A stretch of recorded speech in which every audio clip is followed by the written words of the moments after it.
마태복음 16장 21절부터 제가 하나님 말씀 받들어 봉독해 올립니다.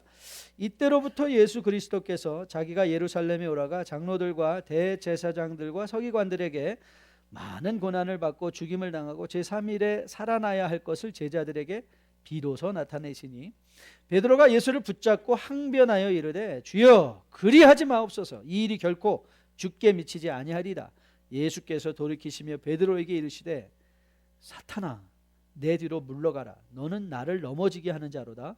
내가 하나님의 일을 생각하지 아니하고 도리어 사람의 일을 생각하는도다 하시고 이에 예수께서 제자들에게 이르시되 누구든지 나를 따라오려거든 자기를 부인하고 자기 십자가를 지고 나를 따를 것이니라.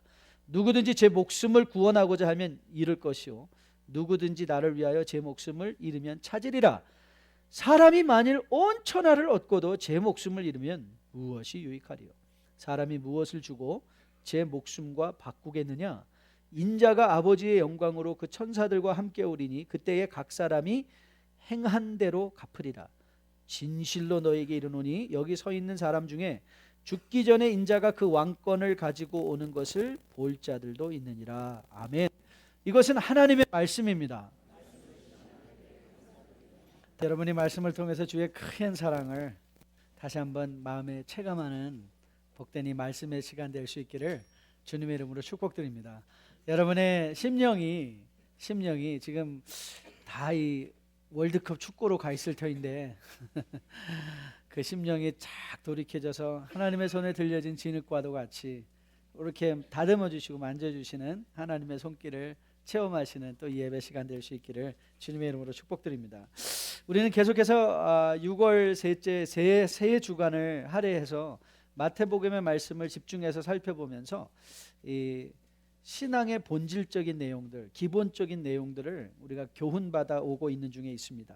지난 주일에는 먼 거리를 마다치 않고 예수님께 왜 제자들이 손 안 씻고 밥 먹냐는 것을 묻기 위해서 찾아왔던 바리새인들과 서기관들을 우리가 집중적으로 묵상하며 그 열심은 좋지만 이 본질에서 비껴나간 이 신앙의 본질에서 비껴나간 그들의 모습을 반면적 경고로 교훈받아서 우리가 늘 본질에 충실하는 신앙의 본질적 내용을 충실하는 신앙생활 감당해야 되겠다는 것을 말씀을 통해서 권고받았습니다.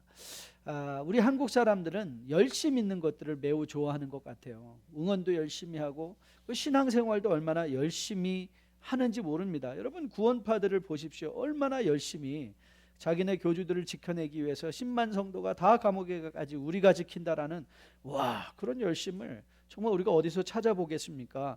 그래서 열심이라면 한국교회도 둘째가라면 서러워할 것 같습니다. 제가 고국의 한국교회를 방문할 때마다 느끼는 것은 정말 성도들의 열심 있는 모임인 것 같아요. 일전에 방문한 온누리교회를 가서 보면 매주 그 교회 건물이 그냥 복잡 움직입니다. 그래서 그 교회 성도님들도요 아주 자부심 있게 이렇게 말해요. 목사님, 이 온누리교회는 완전히 온난리 교회입니다. 온난리 교회. 정말 온난리가 일어나는 것처럼 얼마나 열심을 부리는지 모릅니다. 그런데 이렇게 열심은 있는데 과연 교회가 사회에 미치는 영향력은 그 열심 있는 것처럼 비례를 할까? 그거는 좀 의심이 드는 것 같아요.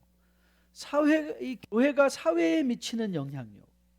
여러분, 지금 한국의 교회나 이민교회는 옛과 비교해서 숫자적으로 물량적으로 엄청나게 커졌는데 과연 우리가 초대교회가 한국에 복음이 전해진 이후에 초대교회가 미쳤던 사회적 영향을 과연 같은 정도로 미치고 있을까? 그건 우리가 한번 역사를 잘 되새겨보면서 깊이 관찰해야만 하는 내용이라고 저는 믿습니다. 한승홍 장신대 교수님께서 19세기 말에 한국 선교가 시작된 후에 세워진 이 초대교회에 대한 영향력에, 사회적 영향력에 관해서 글을 쓰시는 중에 이런 말을 하셨어요. 한국 기독교의 민족주의 원리는 계속 이어져서 한국 독립운동의 견인차로서 때로는 주동체로서 활동했다. 한마디로 말해서 구한말의 혼란기에서 일제강점까지 이르는 시기를 살아간 기독 학생들은 먼저 반봉건 개화운동에 앞장섰다. 뒤이어 반외세 독립운동, 그리고 일제의 침탈 속에서는 항일운동으로 그들의 신념과 행동을 일치시키면서 민족사의 고난에 기쁘게 참여했던 것이다. 신념과 행동을 일치시키는 가운데 민족의 고난사에 기쁘게 동참했다. 여러분, 과연 이런 전통들이 교회를 통하여 면면이 이어져 내려오면서 과연 민족을 살리는 그런 신앙으로 우리가 세워지고 있는지 여러분은 어떻게 생각하십니까? 여러분, 지금 이 시대에 당면한 문제를 하나 대라면 그건 과소비일 것입니다.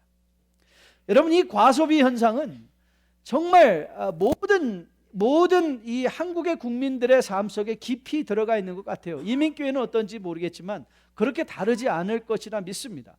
여러분, 한국 교회의 가장 큰 약점, 한국 이 경제의 가장 큰 약점이 무엇인 줄 아시죠? 예, 그렇습니다. 개인 부채입니다. 개인 부채, 개인이 지고 있는 빚.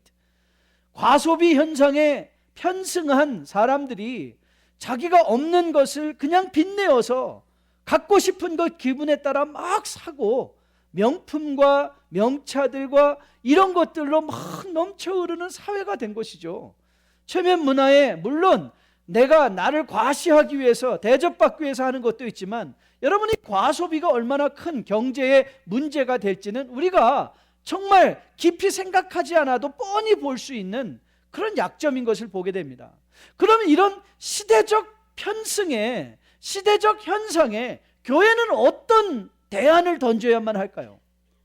그런데 여러분, 우리 교회가, 이 한국의 기독교가, 아니 세계의 기독교가 이런 세상에 대하여 긍정적이고 정말 정상적인 대안을 제시하기보다는 오히려 그런 현상에 편승하고 있지 않는가는 생각해 봅니다. 교회도 너무 화려한 것을 추구하게 됐고요, 물질 만능주의에 빠져서 돈만 있으면 모든 일을 다 감당할 수 있을 것이라 생각하는 그런 시대에 우리는 빠져 있지 않는가. 여러분, 이제 한국에서 무슨 물질에 관한 얘기가 나오면 억 하던 시대는 옛날입니다. 이제는 입 열면 그냥 100억이에요. 100억. 몇백억, 몇천억의 소리를 나고 있지, 무슨 억 갖고 그 정도는 뭐 돈도 아니라고 생각하는 것을 우리는 쉽게 보게 됩니다. 교회가 시대를 거슬러 올라가기보다는 시대와 편승해서 가고 있는 것이죠. 저는 정말 놀라운 통계 중에 하나가 기독교인 중에 50%가 미아리 교회를 다녀본 적이 있다는 거예요. 벌써 웃으시네. 미아리 교회 아세요? 예, 점치러 다닌다는 거예요. 어떻게 하면 돈 벌 수 있나. 믿는 것 따로, 내 삶의 편안한 것 따로, 내가 돈만 벌 수 있다면 어떤 일이라도 할 수 있다는 것이 보편적으로 빠져 있어요. 여러분, 그러면서도 교회에는 열심이에요. 외형적으로 열심은 있어 보이는데 무언가 앞뒤가 맞지 않는 인상을 우리는 받게 됩니다. 그래서 여러분, 신앙의 열심이란 우리가 지난 시간에 본 것처럼 물론 여러분이 빨리 가고 많이 갖고 높이 되는 것도 중요하지만, 그러나 더 중요한 건 뭐냐면 신앙에는 속도보다 방향이라는 거예요. 십자가를 향하여 가고 있는가? 여러분이 아무리 열심히 여러분의 인생을 살아서 많이 갖고 높이 되고 크게 된다 할지라도 그 방향이 십자가가 아니면 가는 것만큼, 빨리 가는 것만큼 불행해지는 거예요. 그래서 우리는 본질에 대한 이해가 있어야 돼요. 본질에 대한 이해. 그래서 오늘 저는 여러분과 함께 우리가 본문으로 보고자 하는 이 마태복음 16장의 말씀을 통해서 오늘은 중요한 문제를 다뤄보려고 해요.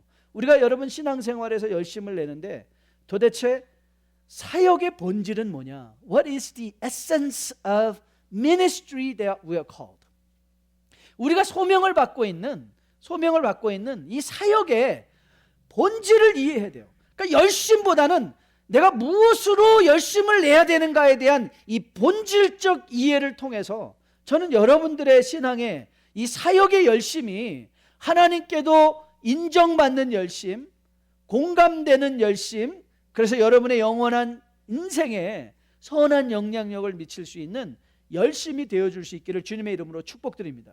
우리는 이런 사실을 교훈받기 위해서 본문에 한 사람을 만나게 돼요. 그 사람은 베드로 사도입니다.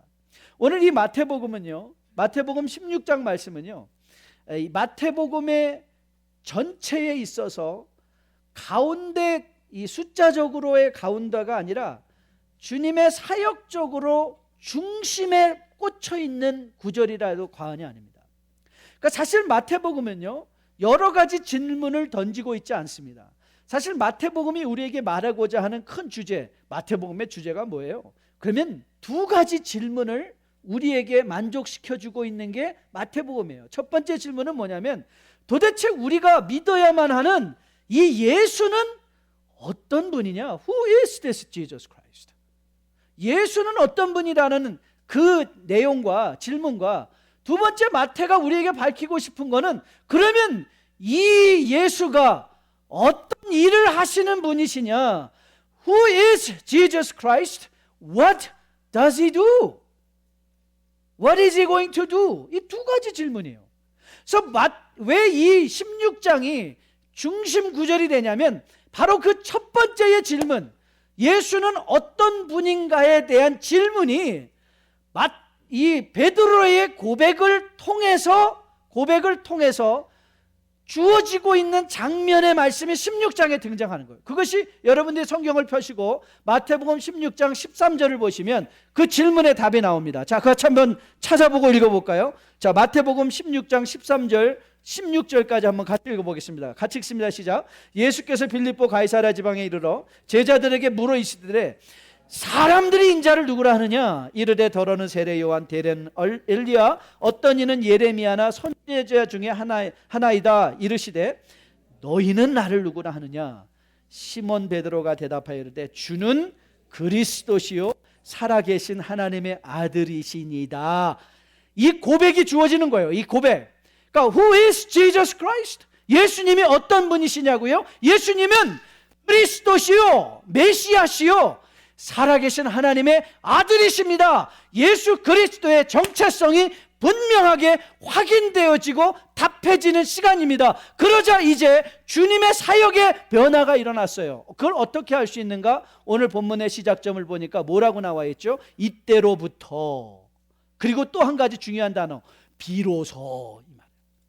무언가 주님께서 지금까지 하고 계셨던 일과 다른 일이 일어나고 있어요. 다른 일이 시작되고 있어요. 그것이 무엇인가? 주님께서 지금까지 당신이 어떤 분인가를 나타내는 것을 주 사역으로 하셨다면, 이제부터 일어나는 일은 주님께서 그 정체성을 가지시고 어떤 일을 하실 것인가에 대한 구체적인 내용으로 십자가 사역이 제시되어지는 장면의 말씀인 거예요. 그래서 이렇게 보면 이 내용이 마치 마태복음의 중심에 마태복음 전체를 돌리는 축이라고 해도 절대 과언이 아닌 그런 말씀이죠. 이때 베드로가 딱 등장하는 거예요. 등장하면서 이제부터 내가 가야 될 길이 십자가다, 고난의 길이다 라고 했더니, 이제 베드로가 22절에 이제 주님께 권면하는 말씀으로 시작합니다. 베드로가 예수를 붙들고 항변하여 이르되 주여 그리마옵소서, 이 일이 결코 죽게 미치지 아니하리이다 그랬어요. 자, 이 말을 여러분 이제 잘 음미해 보셔야 돼요. 여기서 붙들고 예수님을 딱 붙들었어요. 그리고 항변했다. 이 항변한다는 말이 오늘 우리 개역개정에는 항변했다라고 하지만 어떤 성경에서는 꾸짖었다라는 말을 했어요. 그러니까 주님 앞에 주님께 정중히 권면하고 책망하고 있는 장면입니다. 주여, 이런 일이 절대 일어나지 않을 것입니다. 내가 지켜드리겠습니다. 내가 지켜드리겠습니다. 주님은 결코 십자가를 지지 않을 것입니다. 여러분, 자, 이 베드로의 말을 통해서 무엇이 느껴집니까? 저는 베드로의 간절함이 느껴졌습니다. 베드로의 간절함이 느껴졌고 예수님을 진정으로 위하고자 하는 그 위함도 느껴졌습니다. 자기의 선생 되신 예수를 진심으로 자기가 보호해주고 싶어하는 그런 마음도 있었던 것이죠. 여러분, 우리가 객관적으로 보면 오늘 이 베드로의 고백과 더불어 이 베드로의 코멘트는 참으로 주님을 향한 열심의 표현인 것을 보게 됩니다. 그런데 이 주님의 이 베드로의 고백에 대한 나름대로 예수님을 향한 열심의 고백이 주님께서 보여주시는 반응은 냉담 자체뿐만 아니라 충격적입니다. 충격적입니다. 왠지 아세요? 주님께서 이렇게 말합니다. 사탄아, Satan, 내 뒤로 봐라. Get behind me. 와, 여러분, 저는 이 말을 보면서 두렵더라고요. 예수님을 위한 간절함도 있습니다. 예수님을 위한다는 그런 의도도 있습니다. 그런데 그런 의도는 주님께서 그런 의도를 보시고 뭐라고 말씀하는가 하면 사탄아, 그렇게 말해요. 사탄아. 여러분의 하시는 일을 주님은 뭐라 말하실까요? 나름대로 열심히 하고 있는 일들 뭐라고 말하실까요? 여러분, 이제 잠시 여담이지만 중요한 거 한 가지를 더 깊이 이 말을 풀어보기 전에 제가 한번 여러분에게 이런 교훈의 말씀을 한번 언급하고 싶습니다. 우리가 이 베드로를 보면서 저는 여러분에게 이 권면을 드리고 싶어요. 이제 더 이상 여러분 내 사람 때문에 시험받았다, 실망했다는 말을 이제 안 하셨으면 좋겠습니다. Please don't say I am so tested by these people. 사람들 때문에 나 시험받아서 나 교회 안 다닐래요, 나 신앙생활 안 할래요, 나 딴 데로 가볼래요. 여러분 이제 그런 말 하지 마십시오. 여러분 오늘 이 베드로를 보십시오. 여러분 성경은요, 사실 여러분의 성경이 어떤 것을 읽어도 여러분은 항상 무엇을 성경이 말하고 싶어 하는가를 아셔야 돼요. 성경은 많은 역사적 오랜 기간에 일어난 사건들을 기록하고 있지만 성경이 말하고 싶은 건 세 가지예요. 첫째는 뭐냐면 도대체 인간은 어떤 존재인가를 말하고 싶은 거예요. 둘째, 이 인간이 하나님의 공의 앞에 어떻게 무능한 존재인가, 하나님이 어떻게 공의로우시고 거룩하신 분인가를 성경은 말하고 싶어요. 그 인간, 하나님 앞에 무능한 하나님의 거룩에 대한 디맨드에 대해서 아무런 자격 없이 스스로를 핸들할 수 없는 인간의 영원한 대안은 누구인가? 그리스도. 그러니까 성경의 어떤 부분을 읽어도요, 여러분은 이 세 가지 질문을 답받는 거예요. 인간은 어떤 존재인가? 하나님은 어떤 분인가? 예수 그리스도는 왜 오셔야 됐는가? 그가 어떤 일을 하셨는가? 여러분, 그렇다면 성경이 우리에게 반복적으로 얘기해주고 있는 것이 무엇이죠? 성경이 우리에게 반복적으로 말하고 있는 것은 인간은 기대할 만한 존재가 아니라는 거예요. 인간은 믿을 만한 존재가 아니에요. 세상에 어떤 목사라도, 세상에 어떤 경건한 자라 할지라도, 세상에 어떤 인간이라 할지라도 그 인간들은 믿음의 대상이 아니라 다만 이정표로서 여러분을 하나님을 보여주게 하기 위한 디딤돌에 불과할 뿐이지 여러분 그분들을 믿음의 대상으로 삼는 건 아니에요. 그렇기에 여러분은 사람 때문에 이제는 더 이상 시험받는 일이 없어야 돼요. 여러분의 주변에 여러분을 시험하는 사람이 있어요. 여러분의 주변에 여러분이 본받을 만한 여러분의 귀감이 되는 사람들도 있어요. 하나님 왜 그런 사람을 동시에 여러분에게 주시는가? 여러분 예수 잘 믿고 여러분의 귀감이 되면 그분 따라 잘 살면 돼요. 그리고 여러분의 기대에 벗어나서 여러분을 시험 주고 여러분을 상심하게 하는 자들을 보면, 그렇지, 예수님도 못 박아 죽인 인간들이지, 그 가운데 내가 있지, 그럴 수도 있지 하고 넘어가세요. 그래서 그 사람 피해서 도망쳐서 딴 데 가보십시오. 딴 데 간다고 그 사람 없는 줄 아세요? 그런 사람은 어디든지 있는 거예요. 왜냐하면 성경이 여러분에게 보여주고 싶은 것이 이거예요. 여러분 보세요. 이 베드로가 엄청난 신앙의 고백을 통하여 주님이 말하고 싶어 하셨던 그 질문의 답, 너희는 나를 누구라 하느냐? 내가 누구냐? 내가 도대체 어떤 존재냐? 주는 그리스도시요 살아계신 하나님의 아들이라는 이 엄청난 고백을 했던 베드로가 몇 분 지나지 않아서 사탄이 되는 거예요. 그러니 여러분이 이제 사람 때문에 시험 받았어요. 교회 안에 누구 때문에, 이 사람 때문에, 저 사람 때문에. 저는 이제 여러분들이 이 베드로를 통해서 우리에게 크게 말씀해 주시고 계시는 성경의 이 답, 인간이 어떤 존재인가, 이제 더 이상 여러분이 사람 때문에 시험 받아서 가출해 가지고 맨날 또 딴 데 가서 막 이리저리 헤매다가 다시 돌아오는 그런 일이 없기를 주님의 이름으로 축복드립니다. 그런 일을 겪지 마십시오. 사람 보고 이랬다 저랬다 하지 마십시오. 자, 여러분, 그러면 오늘 우리가 이 베드로를 통해서 다시 한번 깊이 묵상해야 되는 이 사역의 본질이 무엇인가? 예, 그렇습니다. 무작정의 열심은 하나님의 나라에 아무런 가치가 없다는 거예요. 다시 말하면 사역을 여러분이 잘하는 것이 문제가 있는 것이 아니라, 여러분, 우리가 대부분 교회에서 하는 일들은 기술일 수가 있어요. 여러분, 설교도요, 이게 기술일 수도 있어요. 기술적인 측면이 있어요. 어떻게 하면 좋은 커뮤니케이션을 할까, 어떻게 하면 좋은 내용을 가져올까, 열심히 공부하고 노력하면요 좋은 말을 할 수 있어요. 그러나 그 좋은 말을 한다고 해서, 좋은 말이 한다고 해서 내 사역이 하나님께도 의미 있는 사역이 되지 않을 수가 있다는 거예요. 그걸 보시라는 거예요. 열심히 잘하는 것의 문제가 아니라 여러분, 중심의 방향이 어디를 향하고 있는가? 여러분, 이 성경에는 이런 인물들이 많이 나오죠. 여러분, 모세를 한번 떠올려 보세요. 여러분, 모세가 자기 정체성을 깨달았어요. 그렇구나, 나는 바로의 왕자가 아니라 나는 하나님의 백성이었, 히브리인이구나, 나는 하나님의 택함을 받은 백성이구나. 그래서 갑자기 그 안에 불타는 열심이 생겼어요. 불타는 열심으로 자기 동포를 위하여 무언가를 하려고 막 나가서 살펴보고 다녔어요. 그러자 그가 할 수 있는, 개인의 열심으로 할 수 있는 일이 무엇이었나요? 애굽의 관원 하나 죽이는 것이었어요. 그래 놓고서는 백성들이 누가 너를 우리의 관원으로 삼았냐? 그냥 주랭랑 쳐서 광야에서 자기 자신, 여러분, 저는 40년 동안의 광야 생활 속에 모세가 내가 왜 그랬을까? 내 히브리인인 거 맞아? 하나님은 어디 계셔? 저는 40년의 시간을 그가 정말 마음속에 끌어오르는 분노와 그 절망으로 40년을 보냈을 것 같아요. 그래서 하나님 그를 만나 주시죠. 시내산에서 하나님께서 증명해 주신 게 뭐예요? 하나님께서 모세에게 주신 메시지는 딱 한 가지예요. 모세, 봐라, 불이 붙었으나 사그라지지 않는 가시나무. 가시나무는요, 불을 붙이면 후루룩 사라져버리는 게 정상이에요. 그런데 가시나무에 불이 붙었어요. 그런데 나무가 사그라지지가 않아요. 하나님이 모세에게 무슨 말씀하신 거죠?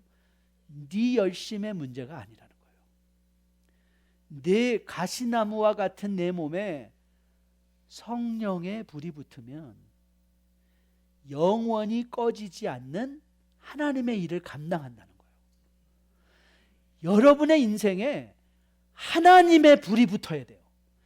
인간의 불이 붙는 게 아니라, 능력의 불이 붙는 게 아니라, 재물의 불이 붙는 게 아니라 하나님의 불이 붙는 거예요. 성령의 불이 붙으면요, 이 땅에 어떤 것도 그 불을 끌 수가 없고 여러분의 사역이 영원히 지속되어질 수 있는 거예요. 하나님의 나라에 영원히 쓰임받는, 여러분, 모세 인생이 그렇지 않습니까? 80세 이후에 40년의 인생이 하나님께 꺼지지 않는 불꽃이 되어 온 백성을 섬기고 살리는 일을 하게 되었던 것이 모세인 거예요. 그러나 인간의 열심이 붙었을 때, 인간의 생각이 앞섰을 때, 그는 겨우 애굽 관원 하나 죽이고 40년 동안 땡. 그러니까 뭐 열심히 한다고 와가지고요, 한 2년 열심히 내다가 저는 한 40년은 너무 과하고 한 10년 교회 떠났다 오는 사람이 있어요. 뭐 2년 열심히 하고 뭐 누구한테 시험 받고, 이 사람한테 시험 받고, 저 사람한테 시험 받고, 아닌가벼 그러고 나갔다가 10년 동안 또 그냥 하다가 또 와가지고 ABC부터 다시 시작. ABC, 맨날 ABC예요. 그러니까 맨날 창세기 읽는 거죠. 그렇죠?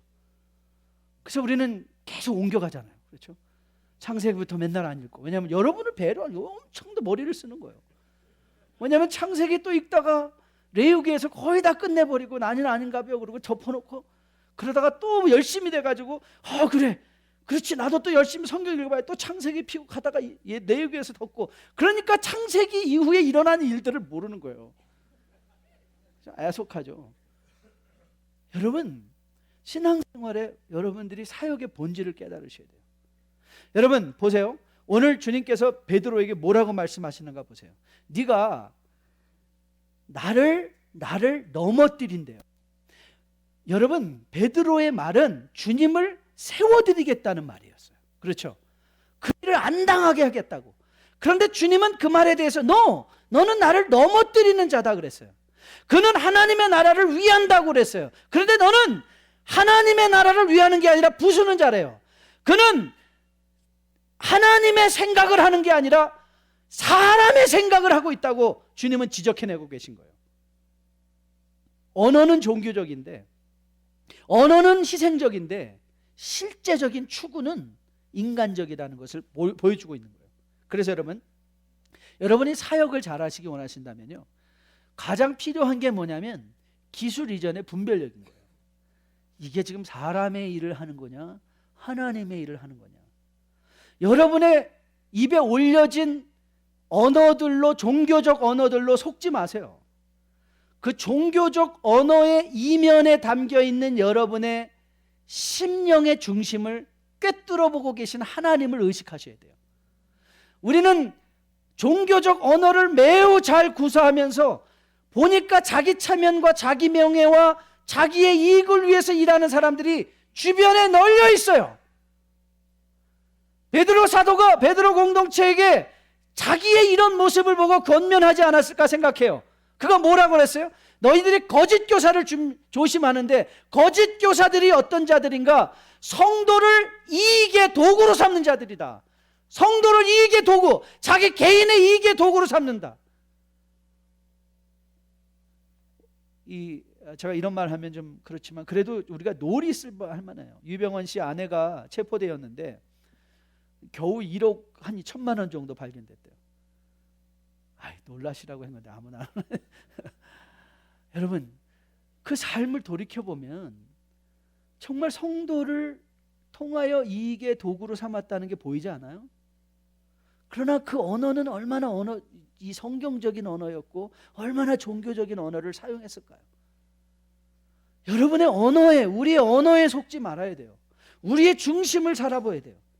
여러분, 이 한국에 이제 자동차가 아주 심각한 문제 수준에 이르렀다고 말하고 있어요. 그러니까 지금 이렇게 말합니다. 많은 교통학자들이 한국 사람들이 동시에 다 자기 차를 끌고 나오면 온 도시가 다 마비가 돼버린대요.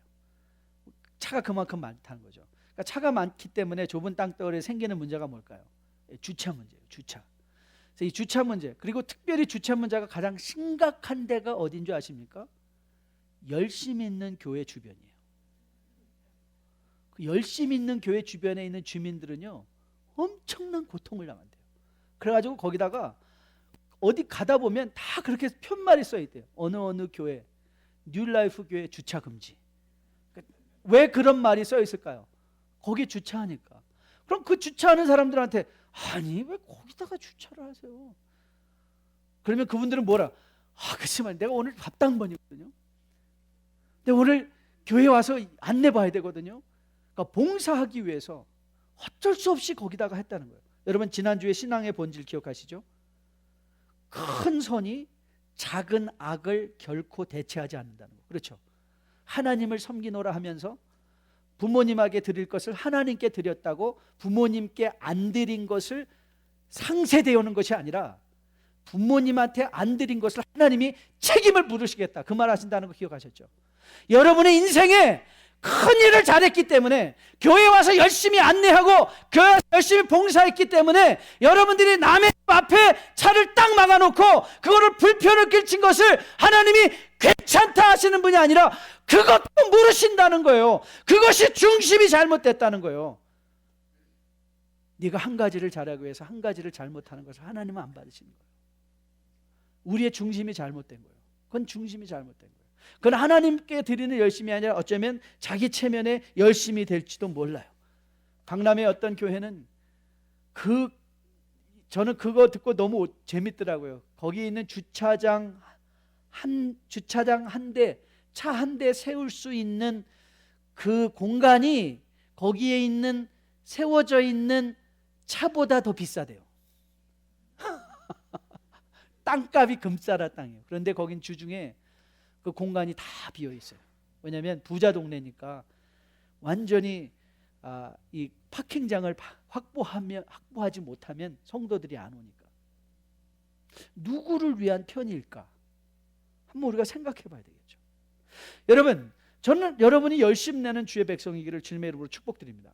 그러나 저는 더 그거에 더불어 저는 여러분들이 분별력 있는 열심, 여러분의 삶을 되돌아보아 여러분이 하고 있는 모든 열심의 내용들이 하나님과 공감되는 열심 있는 사역을 감당하시는 주의 백성 될 수 있기를 주님의 이름으로 축복드립니다. 그러면 도대체 우리는 어떻게 이런 분별력 있는 열심으로 주님 앞에 나갈 것인가? 여러분 24절에서 우리에게 분명한 방향을 제시해주고 있는 것을 보게 돼요. 자, 24절을 같이 한번 읽어볼까요? 같이 읽습니다. 시작. 이에 예수께서 제자들에게 이르시되 누구든지 나를 따라오려거든 자기를 부인하고 자기 십자가를 지고 나를 따를 것이다. 여러분 사역의 본질 101 가장 기본 첫 번째, 사역은 주님 따라가는 것입니다. 예수님 따라가는 것입니다. 사람 따라가는 것 아닙니다. 물질 따라가는 것 아닙니다. 교회 따라가는 것 아닙니다. 여러분, 예수 따라가는 것이 사역의 본질입니다. 하나님은 예수님을 우리로 하여금 쫓게 하기 위해서 주변에 이런 사람 저런 사람, 이런 교회 저런 교회를 허락해 주십니다. 이런 사람 저런 사람, 이런 교회 저런 교회, 이런 일 저런 일을 통하여 하나님은 그 일을 통하여 우리로 하여금 예수 그리스도를 더 바라보게 하려 함이지 그 사람을 바라보게 하는 것이 아니에요. 여러분, 많은 사람들이 이단의 교주를 믿고 따라가는 것 아닙니까? 사람을 믿고 따라가는 것 아니에요? 아니에요. 나 따라오라. 너희들이 나만 따라오면 잘 될 것이다 하는 것은 여러분이 일단 의심해 보셔야 돼요. 왜요? 우리에게 영원한 길 되신 이는 오직 한 분, 나는 길이요 진리요 생명이니 나를 통하지 않고는 아버지께로 올 자가 없느니라 라고 선포해 주신 여러분의 인생의 유일한 길은 예수 그리스도 그 한 분인 거예요. 그러니까 사역은 예수님을 쫓아가는 거예요. 일을 쫓아가는 것 아니고, 사람을 쫓아가는 것 아니고, 무슨 명예를 쫓아가는 것 아니고, 물질을 쫓아가지고 예수님을 따라가는 거예요. 그런데 이 예수님을 따라가기 위해서 가장 여러분들이 주의 깊게 살펴야 되는 것은 요나예요. 오늘 24절에 두 번 등장한 말씀이 있죠. 두 번 등장한 단어 뭐라고 나와 있는가 다시 보세요. 누구든지 나를 따라오려거든 하고 뭐라고 말했어요? 자기를 부인하고 자기 십자가를 지고. 여러분, 나예요, 나. 그래서 성경은 항상 우리에 대해서 말씀해 주세요. 옆에 있는 사람의 말씀을 저에게 주시지 않아요. 그러니까 여러분들이 목사님들한테 누구한테 가가지고 여러분 하나님이 저한테 무슨 말씀을 주시나요? 저는 여러분에게 말씀을 강론해드리고 하나님의 말씀이 무엇을 말하는가를 오늘 여러분에게 선포를 하면 성령께서 여러분의 삶에 역사하시며 여러분의 형편 속에 여러분의 삶에 필요한 교훈으로 여러분에게 직접 말씀해 주시는 것이 하나님의 일하심이세요. 하나님이 뭐가 부족해서 사람을 통해서 자기 일을 말씀하시겠어요? 하나님은 우리에게 여러분에게 직접 말씀해 주세요. 하나님은 예수님을 길 삼아서 네가 나오라 하시지 누구 손잡고 나오라 하지 않으세요. 우리가 하나님 앞에 담대히 나갈 수 있는 특권을 그리스도 보혈의 공로에 피로 받은 것이죠. 목사는 여러분들을 그 걸음을 잘 걸을 수 있도록 자루나우로 치우치지 않을 수 있도록 옆에서 도와주는 사람이지 여러분을 대신해서 그 길을 걸어주는 사람이 아니란 말이에요. 남의 들보를 보기 전에, 남의 티끌을 보기 전에 내 눈에 있는 들보를 보려는 노력이 신앙의 사역의 본질인 것이에요. 주님을 따라가는 것이 기본적인 본질이라면 나를 살피는 자, 하나님이 나에게 허락하시는 모든 일을 통해서 나를 살펴볼 줄 아는 것이, 그것이 바로 사역의 본질인 것이죠. 저는 하나님께서 여러분에게 여러분의 인생의 사건들로 오늘도 이 말씀의 강론을 통해서 여러분이 개인적으로 묵상하는 말씀을 통해서 여러분이 읽는 성경 읽기를 통해서 큰 음성으로 말씀하실 때 그 말씀이 나에게로 나에게로, 나의 심령으로, 나의 마음밭으로 뿌려진 씨앗이 되어 열매 맺는 하나님의 말씀 될 수 있기를 주님의 이름으로 축복드립니다. 꼭 이런 말씀 들으면서 김 집사는 이때 빠진다니까. 그때 돌아보는 삶이 있어요. 제가 설교하다 보면요, 부부들이 꼭 그러세요. 딱 이제 제가 무슨 말 막 하면은 이렇게 그윽하게 옆에 있는 사람, 이런 분 계세요. 너 들으라 이 말이거든요. 아니에요. 그런 분일수록 자기가 들어야 돼요. 자기가 들어야 돼요. 그게 하나님이 하시는 일이에요. 자, 그러면 이제 우리가 좀 더 구체적으로 들어갈 거죠. 어떻게 자기를 살필 것인가? 자기를 살피는 구체적인 하나님의 권면이 뭔가? 또 세 가지예요. 첫째는 자기를 부인하라는 것이고요. 둘째는 자기 십자가를 지라는 것이고요. 세 번째는 주를 쫓으라는 거예요. So deny and bear and follow. 그러니까 자기를 살피는 자가 하는 일은요, 자기 자신을 디나이하는 자들이에요. 자기 자신을 디나이한다. 그러면 도대체 자기 자신을 deny, what does it mean that I deny myself? 나를 부인한다는 말의 의미가 무엇일까? 주님께서는 그것을 우리에게 직접 주님의 행위로 보여주셨어요. 자기 자신을 비운다는 것의 의미는 무엇인가 하면 빌립보서 2장 5절 이하에서 등장하는 자기 자신을 비우는 거예요. 근데 자기 자신을 비운다는 것은 내가 비워졌기 때문에 내 자아가 사라지는 상태가 아니에요. 성도는 자기 자신을 비우면 비울수록 자기에 대한 인식은 더 분명해지고 하나님에 대한 인식도 더 커지게 돼 있어요. 그러니까 내 인격이 함몰되어져서 내가 없어지는 상태가 아니에요. 성경은 그런 식으로 경건을 얘기하잖아요. 경건, 우리가 그거는 세상에 귀신 들린 사람 보고 만나보세요. 귀신 들린 사람들의 문제가 뭐예요? 자기가 누군지를 모르는 거예요. 귀신이 돼버리고 마는 거예요. 하나님이 우리가 성령의 충만을 받는 것은요, 여러분의 존재의 자아가 사라지는 게 아니에요. 여러분의 존재가 더욱더 부각되어져요. 더욱더 부각되어지면서 하나님의 임재가 더 크게 느껴지는 상태. 그러니까 자기를 부인한다는 것은 자기의 정체성이 소멸되어지는 상태가 아니라 주님께서 우리에게 보여주신 것처럼 자기 자신의 권리들이 내려놓아지는 거예요. 그게 자기 부인이에요. 분명히 여러분에게 특권이 있어요. 그런데 그 특권을 내려놓는 거예요. 권리를 주장하지 않는 거예요. 내가 주장할 수 있는 마땅한 권리를 주장하지 않는 거예요. 여러분, 어찌 그런 일들이 가능합니까? 여러분, 1956년도에 미국에 아주 샤킹한 사건이 하나 일어났어요. 그 사건은 뭐냐면 정말 엘리트의 선교사들이 에콰도르의 아쿠아라는 그 원주민을 선교하러 갔다가 5명이 창에 맞아서, 뒤에서 던져오는 창에 맞아서 살해된 사건이 1956년도에 일어난 충격적인 사건이었어요.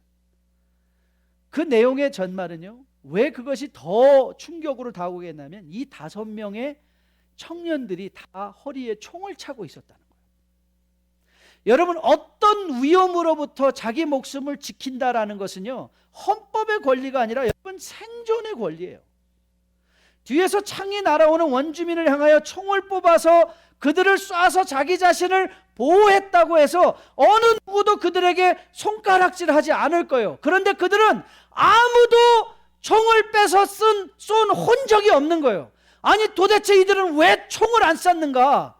결국 아쿠아족도요, 총을 안 쏜, 나중에 그들의 시신 속에서 발견된 안 쏘아진 총 때문에 결국 복음이 그들 가운데 들어가서 복음이 전해지게 되었다는 것도 우리가 역사에서 주목해서 볼 사건이에요.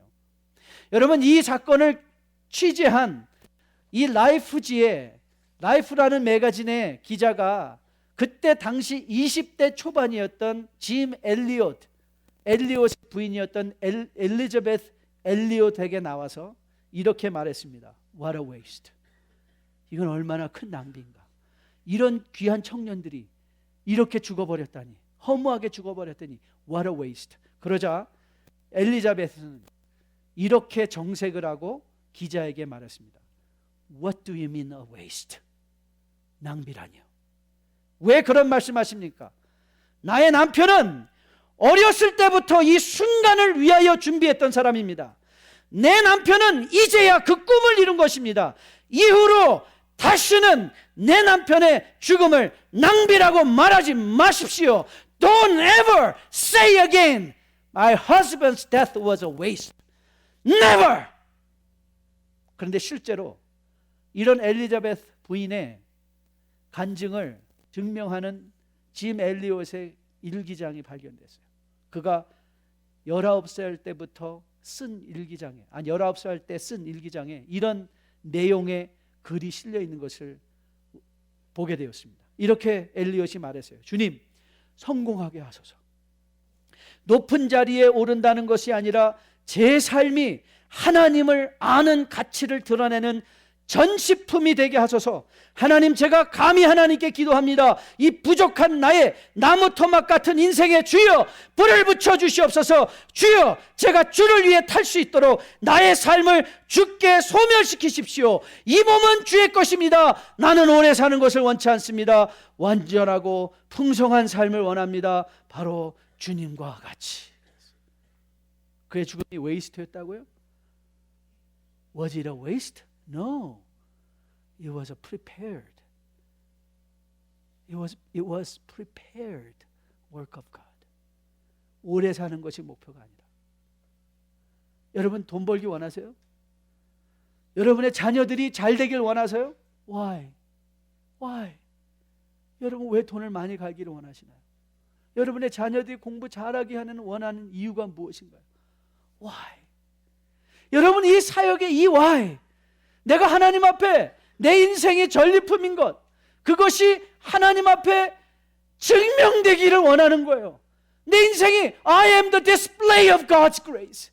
나는 하나님의 은혜의 전리품입니다. I am the display of God's glory. 하나님의 영광의 전리품입니다. 여러분의 인생이, 저의 인생이, 우리 자녀들의 인생이 하나님의 전리품이 되는 거죠. 하나님의 영광의 상징이 되는 거예요. 그것이 자기 자신을 비우는 일의 목표이고 결과이고, 그 일을 위해서 여러분의 권리를 내려놓을 줄 아는 거예요. 저는 여러분과 저가 그런 자리에 갈 수 있기를 주님의 이름으로 축복드립니다. 그리고 자기 십자가를 지래요. 자기 십자가. 여러분, 저는 이 말씀을 묵상하면서 참 하나님께 감사했습니다. 여러분, 하나님께서요, 여러분에게 가정을 주셨죠. 그리고 여러분에게 그 고통스럽게 하는 여러분의 혹 자녀가 있을지도 모르겠어요. 남편과 아내가 있을지도 몰라요. 그런데 여러분, 그건 여러분이 지셔야 되는 십자가예요. 십자가예요. 그걸 거절하시면 안 돼요. 그걸 지셔야 돼요. 하나님은 그 사람을 통해서 나를 만드시고 그 십자가를 거절하지 않고 껴안을 때야 비로소 여러분의 인생은 하나님 나라의 놀라운 영광에 제물된 삶, 여러분을 가장 행복하게 하고 복되게 할 수 있는 삶으로 저는 인도함 받을 것으로 확실하게 믿습니다. 여러분, 상황을 우리는 다 피하고 싶어요. 이 상황만 아니라면. 그래서 우리는 자꾸 불평하고 원망을 해요. 왜 하나님 왜 이런 일을 나로 감당하게, 나로에게 당하게 하시느냐고. 제가 오늘 아침에 그 얘기를 또 들었어요. 우리 이찬성 목사님 설교를 듣고 있는데 그 말씀하시더라고요. 사람들이 하나님이 자기가 원하는 것을 이루어주지 않을 때 아주 열심히 생긴대요. 그래서 하나님 앞에 아주 적극적으로 나오는데요. 하나님 어떻게 이러실 수가 있냐? 왜 나한테 이런 일을 허락하시냐고.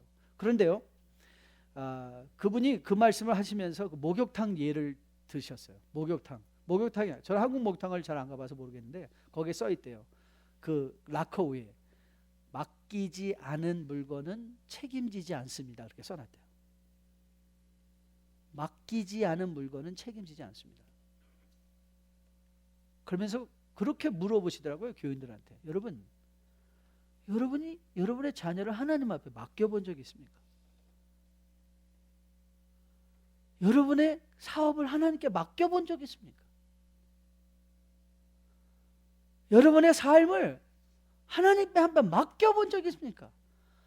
맡겨보지도 않고 자기 마음대로 다 살아놓고, 자기 마음대로 자식들 다 주물러 놓고, 자기 마음대로 자기 하고 싶은 거 다 해놓고 마지막에 와서 하나님께 어떻게 이러실 수가 있냐고. 그럼 하나님은 이렇게 대답하시는 거예요. 야, 맡기지 않은 건 책임지지 않는다. 우리 교회도 이거 붙여놨어요. 맡기지 않은 건 책임지지 않습니다. 여러분, 자기를 부인하고 십자가를 진다는 것은요, 하나님 앞에 나를 맡긴다는 거예요. 그게 하나님을 쫓는 거예요. Lord, I commit myself to you. 하나님께 나를 맡겨드립니다. 내 인생 하나님 것입니다. 그러면 바울이 고백한 것처럼, 아버지, 하나님, 주님, 내 인생의 이 어려운 것 좀 가져가 주세요. 이 가시 좀 빼주세요. 그런데 주님이 말씀하시죠. 내 은혜가 내게 족하다. 그렇군요. 내가 이거 껴안습니다. 내가 이 인간 껴안겠습니다. 내가 이 사업 껴안겠습니다. 이 어려운 건 내가 껴안겠습니다. 나는 이거 이제 거부하지 않겠습니다. 짊어지겠습니다. 여러분을 힘들게 하는 사람이 있다면 내가 지고 가겠습니다. 하나님, 이 사업체가 여러분을 너무 어렵게 한다면 내가 욕심을 부렸는가 먼저 생각해보고, 욕심이 아닌데도 불구하고 하나님께서 주신 것이면 아버지, 이 고통 내가 견디겠습니다. 끌고 가겠습니다. 최후의 순간까지 최선을 다하겠습니다. 여러분, 그게 십자가를 지는 자세고, 그것이 여러분이 감당해야만 하는 사역의 본질인 것으로 믿습니다. 여러분보다 먼저 그 길을 걸어가시며 이것이 얼마나 보람된 일인가를 보여주시는 예수님이 우리의 증거입니다. 그 예수님께서 십자가의 죽음으로 이 땅의 인생을 끝내신 것이 아니라 부활으로 끝내시며, 오늘 바울은 우리를 향하여 선포합니다. 보라, 그리스도의 부활은 잠자는 자의 첫 열매다. 부활은 여러분의 인생의 목표의 끝이요, 우리의 열매인 것을 우리로 보게 하시며, 사역의 본질이 더 많이 더 크게 되는 것 좋습니다. 그러나 더 많이 더 크게 되는 것조차도 하나님 앞에 기꺼이 내어드릴 수 있는 산재물이 되어 우리가 예수 그리스도를, 나를 부인하며 십자가를 지며 쫓아갈 때 하나님은 여러분을 반드시 영광의 길로 인도해 가시며 여러분의 인생에 놓치지 아니하고 마땅히 누려야 되는 사역의 많은 기쁨들을 여러분으로 반드시 맛보게 할 것입니다. 저는 여러분과 저가 이런 사역의 본질을 깨닫고 오늘도 부르심을 받은 바 그 가정에서, 그 사업체 안에서, 이 교회 공동체 안에서 십자가를 향하여 press on 달려갈 수 있는 여러분과 저 될 수 있기를 주님의 이름으로 축복드립니다. 우리 다 같이 일어나서 마지막 찬양하려고 하는데요, 정말 은혜로운 찬양을 제가 준비했습니다. 영광의 길 너 걷기 전에 갈보리 길 너 걸어라. 이것은 우리의 신앙의 고백이기도 하고요, 오늘 우리의 메시지를 찬양으로 요약해 놓은 것이라도 과언이 아닐 것입니다. 저는 이것이 여러분의 고백의 기도가 되기를 주님의 이름으로 축복드립니다. 여러분이 이것을 고백하시면서, 그렇군요 주님, 나는 영광만 먼저 생각했지 내가 마땅히 걸어야 될 갈보리 길을 생각하지 못했습니다. 오늘도 저에게 갈보리 길을 상겨주시고, 그러나 그 갈보리 길이 고통이지만 하나님께서 부활을 통하여 나에게 영광의 길인 것을 보게 하신 것 진정 감사드립니다. 아직도 내려놓지 못한 것, 오늘도 여러분 가운데 그 여러분을 힘들게 하는 그 한 인간으로 말미암아 포기하고 싶었던 분 혹 계시다면 오늘도 그 사람을 하나님 앞에 올려드리는 이 시간 되기를 주님의 이름으로 축복드립니다. 자녀의 문제로, 여러분의 인생의 여러 가지 어려운 일들로 왜 하나님은 나를 사랑하지 않으려 하시는가 고민하고 의심하신 분이 계셨다면, 아니 그것이 여러분을 향한 하나님의 사랑인 것을 다시 한번 깨달으며 이제는 고난의 길을 마다치 마시고 그 길을 걸어가시며 거기서 여러분과 함께 걸어주시는 예수 그리스도를 인격적으로 만나실 수 있는 그런 놀라운 간증을 소유한 주의 백성으로 거듭나 세워질 수 있기를 주님의 이름으로 축복드립니다.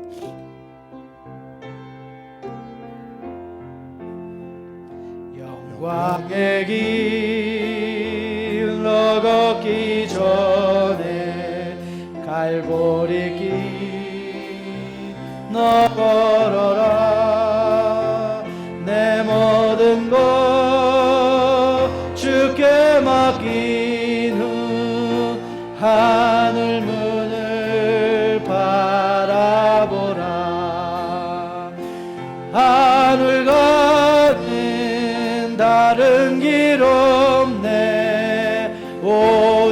예수 오직 한 길 갈보리 길 걸어가신 주 그 길 따라 너 걸으라 방황하는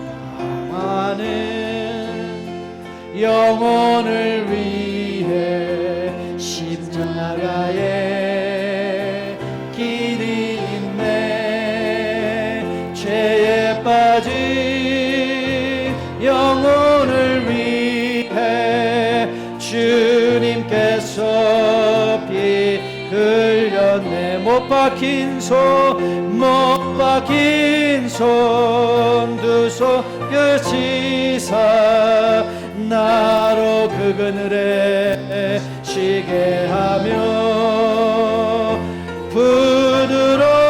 부드러운 사랑의 음성 나로라 부르시네 나의 길 앞서가신 주 가시관에 머리 찔렸네 그 십자가 날마다 보내 내 모든 죄 다 씻겼네 하늘 가는 다른 길 없네 다만 한 분 나의 예수 부활의 주 말씀하시네 갈보리 길 너 걸으라 고난의 길 앞서가신 주 가시관에 머리 찔렸네 그 십자가 날마다 보내 내 모든 죄 다 씻겼네